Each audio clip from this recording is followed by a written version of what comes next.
மாரநாதா, இன்றைய வசனம், கர்த்தர் வீட்டை கட்டாராகில் அதை கட்டுகிறவர்களின் பிரயாசம் விருதா.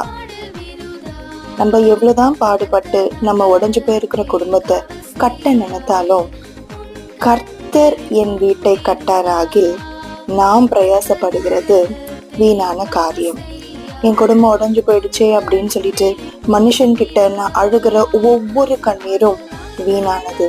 ஆனா இதே நான் தேவ சமூகத்துல என்னுடைய எல்லா அங்கலாய்ப்பையும் கர்த்தருடைய சமூகத்துல விட்டு விட்டேன்னா, கர்த்தர் என்னுடைய ஒவ்வொரு கண்ணீர் துளிக்கும் நிச்சயமாக பதிலளிக்க வல்லவரா இருக்கிறார். அதனால மனுஷனை தேடி போகாம, யாருடைய காலையும் பிடிக்காம, கர்த்தரை மாத்திரமே நம்பி, ஆண்டவரே என் குடும்பத்தை ஒண்ணு சேர்த்துருங்க, ஆண்டவரே என் குடும்பத்தை நீர் கட்டுங்க என்று ஆண்டவரிடத்துல முறையிடும் போது கர்த்தர் என் வீட்டை கட்ட வல்லவராயிருக்கிறார்.